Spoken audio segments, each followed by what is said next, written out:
Okay, we are now joined by the 2022 Nascar Cup Series Championship crew chief, and that is Paul Wolfe. If you have a question for Paul, raise your hand and we'll get you a mic. We'll start right here to Kelly and then go about the room.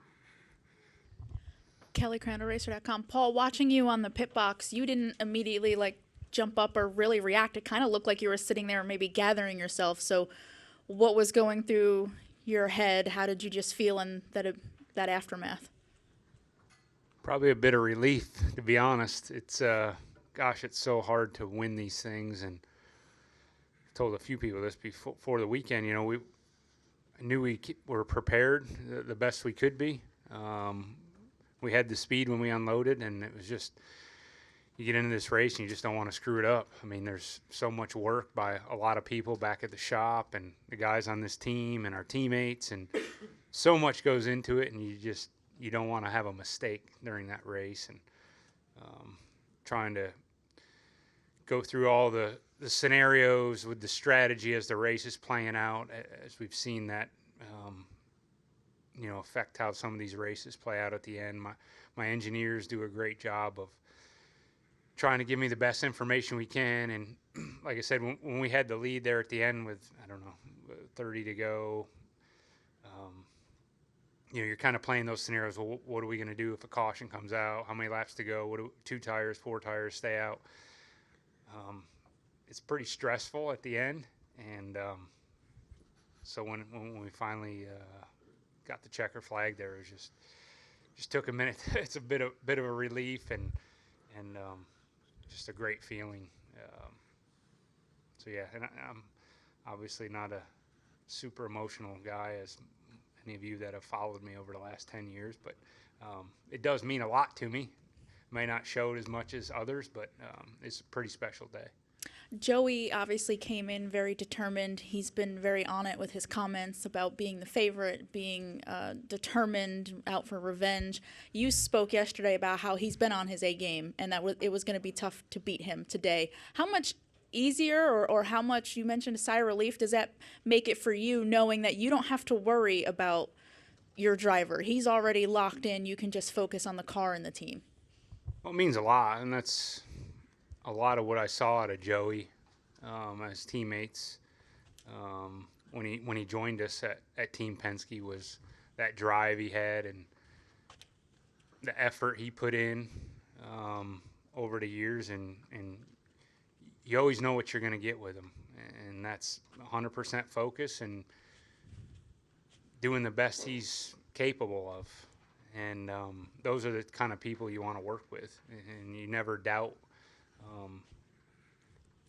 his work ethic and what he's putting into being the best he can be. And that's what makes you want to motivate you to work hard. And I knew he was capable of winning this race and championship today, and just didn't want to let him down, and we've got a great group of guys on our team and supporting us, and we were able to give him what he needed to do his job, and then we got the results we deserve. Go to Nate. Nate Ryan, NBC Sports. Paul, I know you had certainly the best car, Joey qualified on pole, but if you were just going off like demeanor and body language Thursday, I mean, Joey had so much swagger. He was clearly the most confident. As Kelly said, he's proclaiming himself the favorite. How often have you seen that side of him, and do you think him setting that tone, did that help you and the team all weekend? Yeah. I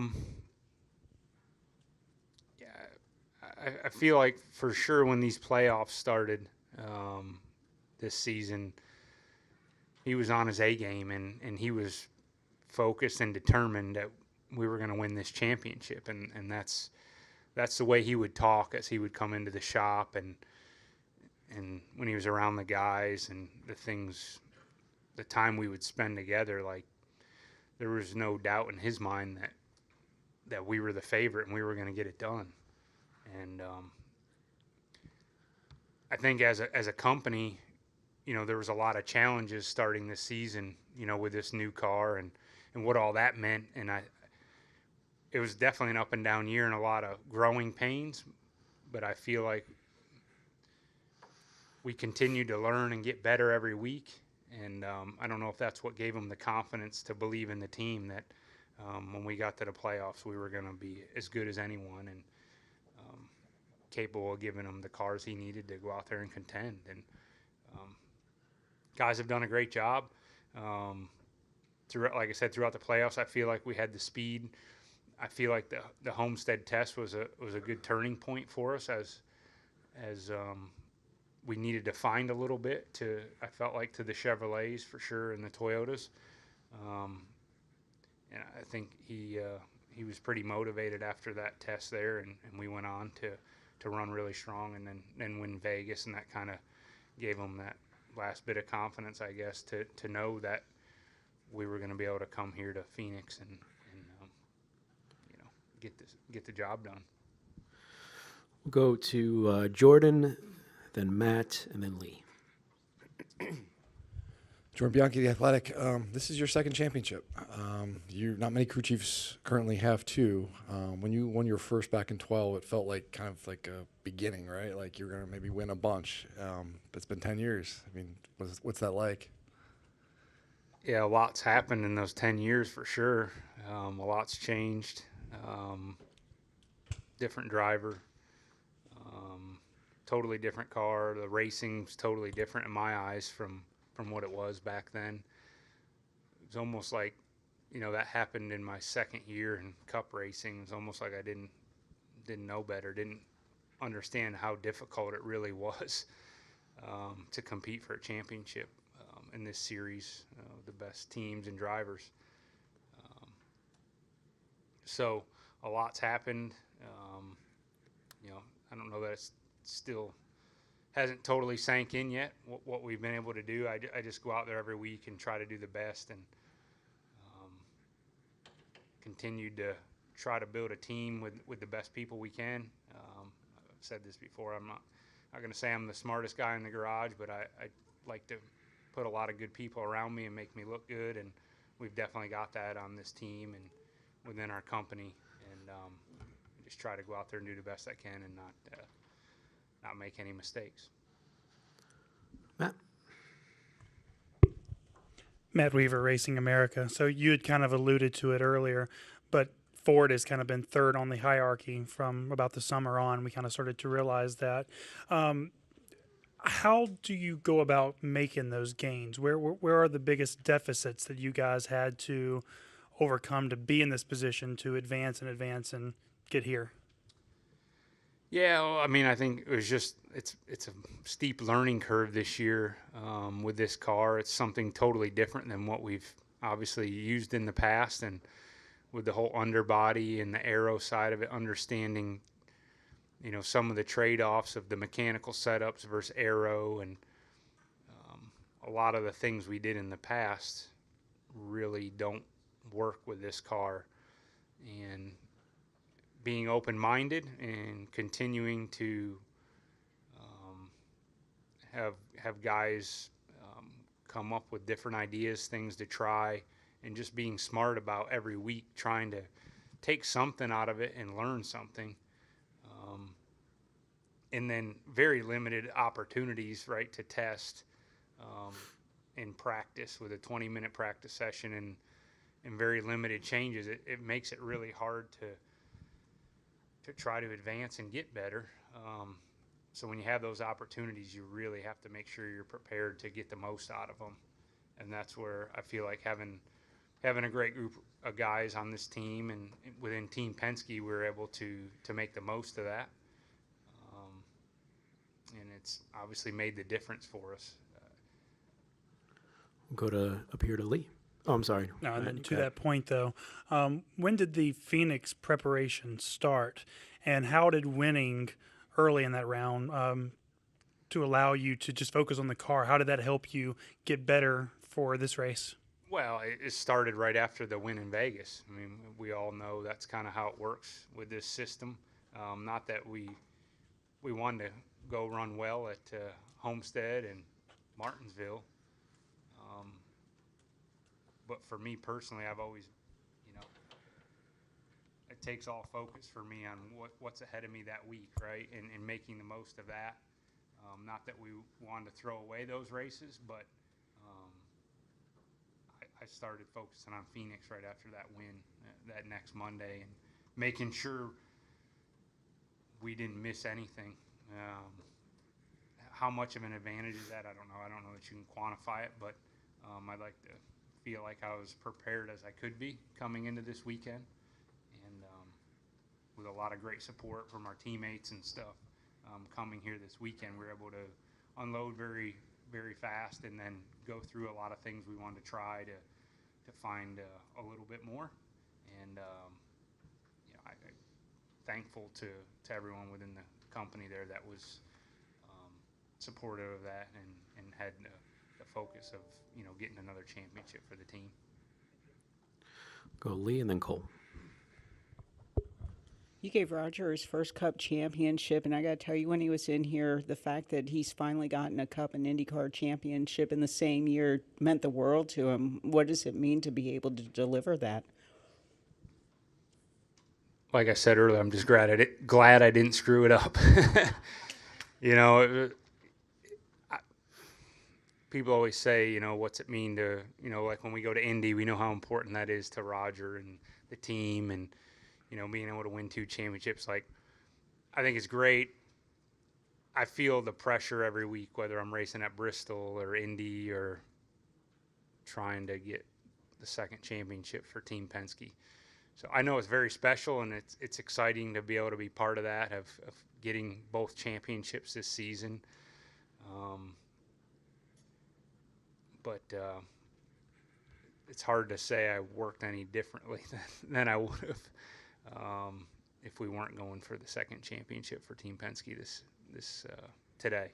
But I know it means a lot, and it's exciting for everyone involved, and it's tough to do and pretty neat at the same time. As methodical as your approach was, we watched through that second stage where fuel was really in question.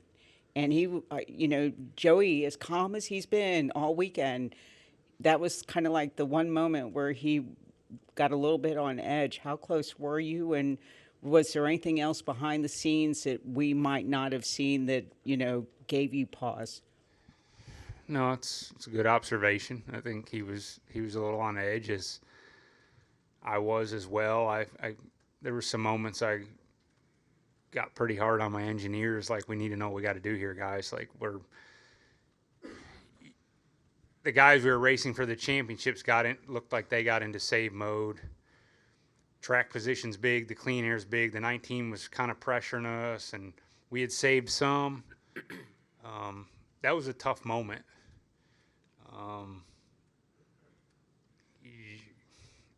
It's hard balancing those moments of what to do, and trying to give Joey all the information he could, because I get it at times. He's out there and feels, like he needs more information to do the best he can, and it's never super simple, obviously, or clear cut, and we're trying to make the best decisions at kind of heat of the moment, and that was a tough spot in the race, but we got through it. I guess we did as good as most at what we needed to accomplish in that to get through that stage. From there, I think the end of the race, from the strategy standpoint, once we took the lead there and you're counting down the laps, and we've run 10, we've run 15. All right, are we pitting if the caution comes out? Are we doing 2 tires? Those are the moments that I stressed about last night, and leading up to this race is just like, you don't want to screw up the strategy, and we've seen it play out plenty of times this season and over the years. It's why the best car doesn't always win, is because those interesting times when a caution falls, and your competitors, if they can't beat you on speed, they're likely going to try something on strategy, right? And I've won plenty of races. We've won plenty of races that way. That's how we won Vegas. To put us in this position was taking the tires when no one else did. And so you're trying to do the best you can to make the right decisions if that happens. So that was probably the second. Well, that was probably the most stressful part of the race for me was those last 20, 30 laps. And fortunately, we didn't get the caution in the tough call. And I think Ford has done a great job of trying to help us through the playoffs. And there's a lot of guys. Rodney and I have a great relationship and friends, and he's helped me through the playoffs. And we talk a lot and try to just be better as one Ford team. And I was texting him throughout the race, like, what are you guys thinking? What would you do if we, and so those being open communication with the other Ford teams, I think was good. Maybe makes those decisions a little easier if you do get the caution. Just understanding where those guys are at and stuff. So I gotta thank those guys as well for that support and communication and talk. I think there's a lot of smart people in the garage, and just, like I said, try to be open-minded and listen to what everyone has to say. Cool. You were texting Rodney Childers in the race Yeah. for strategy advice. Yeah. Like, is that normal? Yeah. Okay. Yeah. Yeah. I mean, we have that relationship. Rodney and I have what I would consider a pretty good relationship, and we try to help each other when we can, bounce ideas off from each other. And I have thoughts, but all the other crew chiefs might think something different.